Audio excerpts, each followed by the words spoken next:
सर्वप्रथम मी सर्वांचे अभिनंदन करते. यामध्ये सचिन मस्के सरांचा खूप मोठा वाटा आहे. सरांनी वेळोवेळी मार्गदर्शन केल्यामुळे आम्ही एवढं सक्सेस होऊ शकलो. तसंच सरांनी खूप मार्गदर्शन केलं. तसंच नेहमी चेहऱ्यावर स्माईल हवी, पॉझिटिव्ह असायला पाहिजे, अशा अनेक बाबी सरांकडून शिकलेल्या. डेअरिंगबद्दल बोललं पाहिजे. Thank you for everything sir. तुम्ही खूप छान मार्गदर्शन केलं आणि या सर्व मोठ्या वाट्यामध्ये तुमचा मोठा हात आहे. Thank you sir. व्यक्तिमत्व आहे.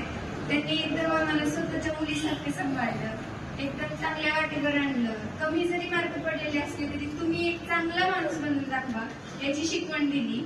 खरं तर मी क्लासमध्ये जास्त गोंधळ घालत होते, त्यामुळे सर मला साथ ओरडायचे, पण मी कधी मनावर घेतलं नाही, कारण ते आपल्या कधी चांगल्यासाठीच ओरडतात. खरंच सांगू तर सचिन मस्के सरांनी चांगल्या वाटेवर आणायचा प्रयत्न केला. बिघडलेल्या म्हणजे लेकरांना सुद्धा एकदम चांगल्या वळणावर आणायचा प्रयत्न केला. जसं कुंभार पडक्याला आकार देतो तसं सरांनी चांगल्या वळणावर आणण्यासाठी आम्हाला प्रोत्साहन दिलं. त्यासाठी खरंच थँक्यू सर.